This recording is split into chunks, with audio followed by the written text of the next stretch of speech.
Okay, hello everyone. Welcome to a World of Warship Blitz video. Today's video is a bit special. We have a guest on the channel, Terry, who's probably one of the most prolific and probably well-informed YouTubers talking about World of Warship Blitz. There you can hear him in the background. So welcome, Terry, to the channel. So today's video is a little bit different. I have talked about my favourite ships. I've talked about my win rates, and I think Terry's probably told you what his favourite ships are. So what we're going to do is go through a number of categories of ships, and we're going to compare. So are you ready, Terry? I'm absolutely ready. Thanks, first of all, for organizing the whole thing, because you came up with the whole concept and sorted out questions and everything. So that was awesome. Thank you very much. So I'm ready and good to go. Okay, then it's a privilege to have you on the channel. Absolutely delighted. So let's start with a favourite ship. Terry, what's your favourite ship, your most liked ship in the game? That is a really, really difficult question. Because I just have so many over the years. I've been playing since early 2018, and I just have heaps of ships that I really enjoy. Probably, if I had to answer this today, I'd say the Odin is one of these ships that I absolutely enjoy. But I've got a long list, so it's definitely Minotaurs in there. The Hindenburg is a recent addition.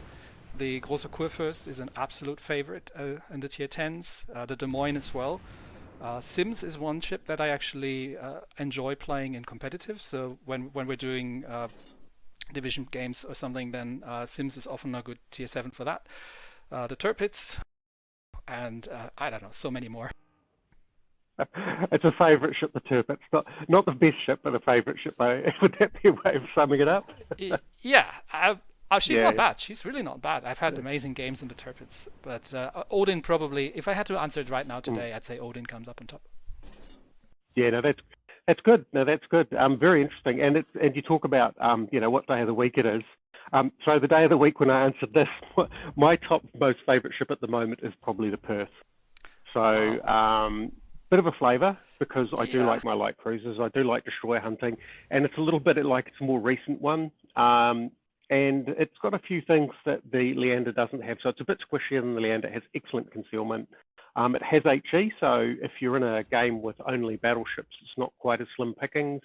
So yeah, it's got a few things. The smoke isn't the long lasting, so it's a fuel smoke. That's the only disadvantage in its squishiness. But loving that ship. Well, I'm feverishly trying to remember my review of the Perth because I haven't got the ship on my account, and I think I wasn't massively impressed. You weren't impressed. you weren't impressed at all. I called it the tier 6 Belfast, and you said, I'd probably skip this one. Don't get me wrong. I love light cruisers. Light cruisers is how I started, and cruiser. Yeah. I would still say I'm probably a cruiser main, but interesting choice for sure. Yeah, interesting choice. My second choice was Fiji. And that's that's another one of those. Yeah, we'll get to that later, I think. Okay, so the next question I've got here is the most improved. So this is the ship that we struggled with that we now monster. So funny that you mentioned the Fiji, because when I was playing up the British cruiser line just kind of after it came out. I quite liked the tier 6. Tier 6 is the Leander, right? And and then I came to tier 7, and I found the Fiji absolutely dreadful, and the Edinburgh was even worse because it took me a lot of time longer to get actually to tier 9. And this was mostly down to the fact that I was playing these things effectively as oversized destroyers, and I had no idea how to aim at different sections of enemy ships, how to pen battleships with 150mm AP, any of these things. And because Fiji and Edinburgh, well, had a lot of lack on torpedoes, and are bigger and harder and not as maneuverable, and you're up in tier 8 where people actually start shooting back at you and are not completely oblivious. These ships, the Edinburgh was one of my most hated ships ever to grind through back then, but that was not down to the fact that the Edinburgh was necessarily a terrible ship. That was just the fact that I had absolutely no idea how to play this thing, and I was trying to do the thing where I would just sail around and torpedo people, and I didn't have torpedoes. So today Yeah, today Yeah, I would say these are really really good ships, mid-tier ships, really good mid-tier light cruisers. But you do need yeah, to kind of know how to play them. yeah, yeah. No, I think I still do play them as large destroyers, but I've learned how to play at 10% health.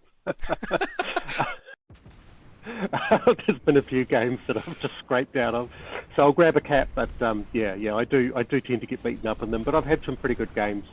Probably, yeah, but it's yeah, I quite like that ship, and I think I improved with it over time. But I think I certainly started out a bit better. My one is the Warspite. When I first got it, I treated it like a proper battleship, as if it had armor, and oh, the win rate was shocking. But yeah, now actually it's interesting. It's a bit of a circle because then I went all cautious and I learned how to play it properly, and now I've mastered enough that I treat it like a real battleship with armor, but I do better in it. So originally my win rate, I think I had a 40% win rate or something shocking Oh wow. first set of games, and now it's I don't know what the win rate is, but I think it's high, it's high 60s or maybe 70s. It's just yeah, the Warspite was yeah, just me not knowing how to play it. I think Yeah. that's always what it comes down to. I Yeah. maintain that there are no truly bad ships in the game. Just ships that either don't match your playstyle or ships that you just haven't grokked yet. Like when I was doing the Venezia review the other day, I was like one video away from kind of saying this is a really mediocre top tier cruiser, until it finally clicked and I realized, oh my gosh, this thing is actually amazing.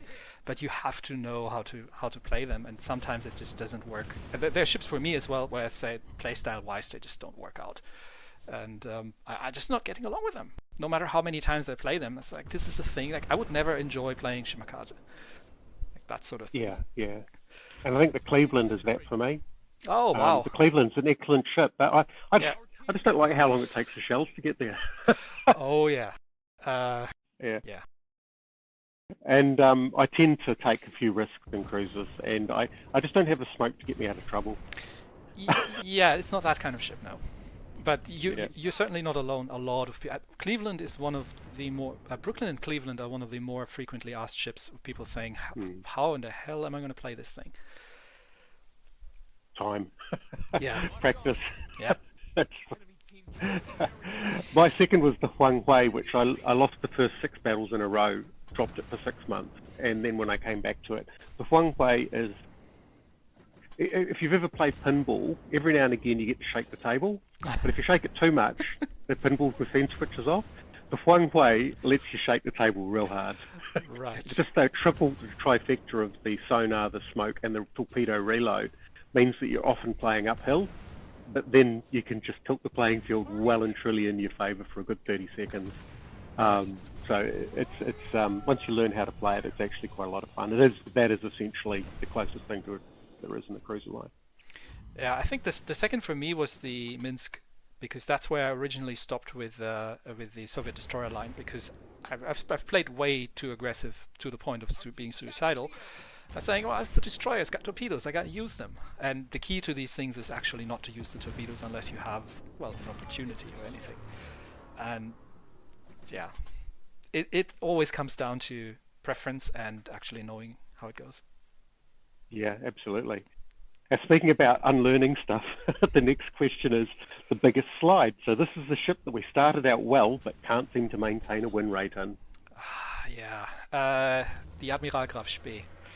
So I actually bought that ship, and we played some absolutely amazing games back in that thing. Because I think when I bought her, Tier 6 was truly mid-tier. Like people in Tier 6 were very, very clueless still, and just didn't have an idea of what to do. Battleships would sail in straight lines. Cruisers would give you full broadside, stuff like that. And the Admiral Graf Spee really, really worked well at the time. But today the meta really has changed, I think, in mid-tier, and Tier 6 is a lot more competitive. Tier 6 is kind of like Tier 8 used to be for me. Oftentimes, like sometimes you get games with people who don't know what they're doing, but oftentimes you find a lot of people up in Tier 6 who know. And those situations, the Graf Spee is actually really struggling because battleships start focusing you, and you don't really have an answer at range to anything. Yeah, yeah, that's actually, I hadn't thought of that ship. I mean, it's one of the few that I haven't got on my account. And yeah, yeah, I've played against it. It's got big guns, it's got secondaries, it's got torpedoes. It can hit pretty hard, but yeah, when I've played in it, I've really struggled. So yeah, I can imagine that being a bit of a slide. It's one of those ships that's meta dependent. It depends on the enemy team letting you get away with things. And if they do, then you get really, really well. But if they don't, then you can have terrible games in it. Yeah, yeah. So for my choice, I have the Gennady. Now, the Gennady, when I first got into Russian destroyers, I exactly tried to do the torpedo thing. They have torpedoes. They're obviously meant to be used. Well, that's not. And then I left them alone. I came back to the Podvoisky and did extremely well in it after spending a lot of time in other lines. And the Gennady, the first 26 games of the Gennady, I had something like an 86% win rate. Absolutely incredible, and it's just slipped ever since. And the way I originally played the Podvoisky and the Gennady was I'd just beeline the destroyers. I'd just find the nearest destroyer, beeline it, and just shoot it up. Now, that got me a good win rate, and then I started to get a bit overconfident. Obviously, yeah, I think I just got overconfident, and what it means is that I get shot up too often now. And I don't seem to have got myself back to that old original love of those ships, because I was absolutely smashing destroyers out of the park. I was having a great time with that ship, but yeah, I just don't seem to maintain it. And yeah, the Russian line with Tashkent sort of went a bit off with me. Yeah, I've made it stick. Yeah, I've stopped the Russian line for the longest time. I'm really keen to. I wonder if the struggles with the Gennady are down to a similar reason that I have with the Graf Spee, because Gennady also is kind of one of those ships that is actually really good, but it is dependent on the enemy team to let you get away with things. The Fushun is the much better Gennady these days, because you do have the torpedo power to actually do something. And the Anshan has fat smoke, which means that you've got the Gennady capability, but you've actually got to get out of jail. I think the Gennady probably needs a little bit of help. It might, yeah. Maybe the Russian destroyer line, I think, needs a little bit of help. All through, there's better destroyers that do the same thing. Although, I think the Russian torpedo boat destroyer line is absolutely amazing. So I've had the greatest amount of fun with the Grozovoi, and that actually got me back on track to try and grind my way up there again. So if you haven't tried those, it's definitely worth it. I'll have to dust off the press account. I'll have to dust off the press account. Now that's really interesting. So hey, the next question. This is a classic. So this is the guilty pleasure. So this is the ship that you love to play but really shouldn't. Well, what do you got? Top of the line, no questions asked, is the Hubari, because the tier 4 premium Japanese. This is my seal clover, because she's got the 600mm long lance torpedoes in tier 4, and she can take 2/3 of a battleship down in one salvo, and it's tier 4, and people don't know how to steer their ships yet.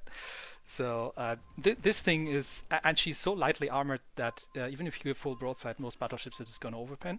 So this is one of those ships that can absolutely wreck tier 4, and I always feel a bit bad when I'm playing it. But I've got more on the list, because there's a fair few of them. Roma is definitely one of them. I actually have Roma. Yeah, I have Roma in my personal account, but I don't play her normally. And there's one ship that I won't touch. I don't have personally, but I just won't touch, and that's the Smolensk. Oh, okay, yeah. I don't have the Smolensk. I do have the Roma. I don't take it out that often. I think there's a lot of other ships that I like at tier 8. Actually, my guilty pleasure is at tier 8, and it is the French destroyer Le Terrible. And that is because I just feel sorry for my team, because it is such an inconsistent ship. It really is. You can have the most amazing games, and you can get blapped. For stealing caps, fantastic. If you can get around, and there have been some amazing games, and sort of the best games I don't record. I wish there was a way to replay games, right? Just have to record them. Oh, but yeah. There's been somewhere other. Yeah, we should request that feature of. I did actually a couple of times. Oh, okay. I think Tanks But Blitz has it, doesn't it? I don't. I've never found it. I think yes, it does. I think it does. I It think has. it It does. asks me how long I want to keep things for. I have nothing worth keeping on tank lists. What I actually do is I just record. Well, I oftentimes, if I'm not really playing completely casually, Yeah. I just record and then throw them away if they weren't any good. So I Yeah. just let it run in the background sometimes. That's not a bad idea. Yeah, maybe that's something I'll try. My second ship for the guilty pleasure is the Tier 2 battleship, the Mikasa, which, if you need 25 battle medals in a week, you can get them in 40 minutes. The Mikasa just prints battle medals. It really does. It's obscene. The Mikasa But is such a fun ship. Just don't try to use the armor piercing or even the main guns, and just use the secondaries on this thing. I think, because I think the main guns will fail to hit anything that sits broadside on at 3 kilometers, but the secondaries are great. And if you get the occasional hit in with the mains, it's not bad at us. Yeah, exactly. That's exactly right. It is a secondary ship. And and so for anybody playing against Mikasa, just stay out of range of its secondaries and use HE. Yeah, yeah. The main guns can't hit you. Yeah, well, they might, but it'll be lucky. It'll be a lucky hit. And you're most likely going to be over penetrating anyway, because the armor piercing is actually gonna go straight through the light cruisers there. Yeah. I must admit, when I play the Mikasa, though, I will target the bots and leave the human players alone. Yeah, that's another good reason. At this tier, you often get a lot of bots. Yeah, definitely a good way to farm medals. Yeah. So I think the Yubari really is the ultimate guilty pleasure. I hadn't thought of that one. Maybe because I don't play it as much. I enjoy playing Le Terrible. I love it, but I really, really shouldn't. Not until I get better. Le Terrible is one of those ships that I still have to review, actually. And I've tried her a couple of times, but this is a ship I need to have practice with, because she's really, really different. It's really more of a light cruiser. And It has incredible range. So the guns have incredible range. So basically, the reason I hated the Tashkent is because it is outclassed on every factor by Le Terrible. Le Terrible is faster, accelerates faster, it has longer range guns, it has better guns, it has better rapid reload. So the rapid reload in the Mikasa means that you fire at about the same rate as the Akazuki. Wow. Okay. For about Yes. 15 seconds. So basically, it's just a platform for getting yourself into position and HE spamming for 15 seconds. And if you're ever in the Le Terrible, the best way to avoid torpedoes is to stop steering. It's completely counterintuitive. Because if you've got an engine boost left over, you just stop steering, hit engine boost, and basically you don't have to worry about torpedoes. It's been interesting watching Sims try to torpedo it. This thing's probably faster than some of the torpedoes it encounters. I'm just thinking of that thing running away from Benham torps. Well, it does. I think it does just about 50 knots. Now, at the start of the game, when you get the engine boost and you get the preheated engine and use the engine boost, you can get it up to 54.7 knots. That's insane. And as you find every island in the map. That also, yes. You'll be notsering. Quite a lot. When I was good at it, I would know how to avoid the islands, and when I've come back to it, I just smash it. I just feel my way around the map, and you don't need to put a lot of lead onto a ship that's grounded. And then the final question I've got is the must buy. So this is the ship that you'd buy if you ever started the account again. So I'm assuming by buy you mean purchase as in for money, gold, or anything, right? So I'm talking about Premium. Yeah, it'll have yeah. to be premium. Yeah. The top two seats for me, really. So the reason I generally buy premiums is, not because of any benefit that they give, but if they are unique ships. So oftentimes, if a premium is almost the same as a tech tree ship, I wouldn't necessarily go for it. So the top ones for me are definitely the Odin and the Richelieu. Odin because it is the perfect battle cruiser. She's got insane secondaries, especially the auto secondaries. So she actually got the 128 millimeter auto secondaries. These things have a base range of like 7 kilometers almost, And that's the autos. They fire automatically on both sides of the ship. She's got torpedoes with almost 7 kilometer range, and the guns, even though they're kind of on a small caliber, they do hit really hard. So this is the perfect, like, just go out and go on a rampage sort of ship. She's relatively small. It's not as easy to hit. She's doesn't have the highest hit point pool, but it's decently well armored, and can normally just out brawl pretty much anything that she gets at. And destroyers, be aware of those secondaries, because they are murderous. And at the Richelieu, because of the layout, because she is the actual ship that has the guns pointed forward with both turrets, and that makes for some just amazingly fun gameplay, where you can abuse the whole.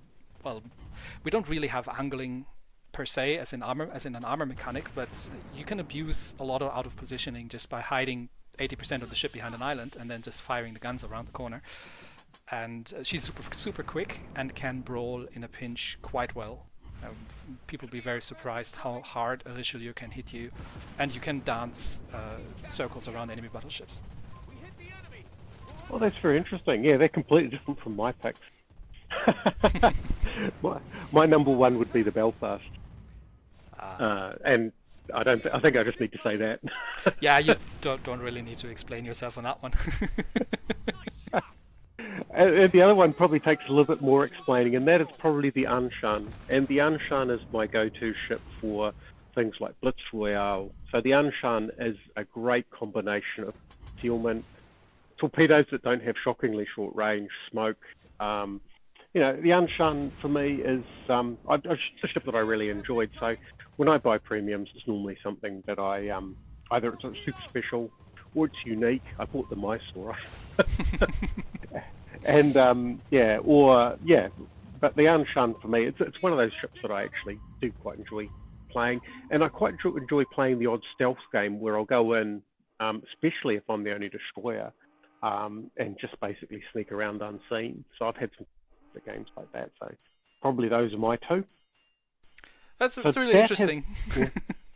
that we have so different. It's like so different opinions, and it really goes to show for me, I think, that there's no ship that is necessarily really good all by itself, except for maybe the Belfast. But it comes down to preference always, and what you're comfortable with and what matches your playstyle. There are a few ships that are good, but I think we'll go into those in another video because for those watching, there will be another set of questions, so we'll have one of these videos posted on each of our channels, so you'll be able to hear more of our ship choices. If you go and watch Terry's excellent channel, hopefully you subscribe to Terry's channel. It is quite interesting that we have very different choices. I know that you like the Nürnberg, and I like the Leander. You regard the Leander, I think, rather, And I know that that's why I picked you. As I thought this would be good because I'm pretty sure we'd have. Definitely. All right, mate. Thanks heaps for having me here. No, well, thank you very much for coming on the channel. That's fantastic. I'm really, really privileged to have you here. So what we'll do is, if we end the video there, and then we send people to your channel for the next set of really interesting questions about our ship choices. Thanks for watching, everybody.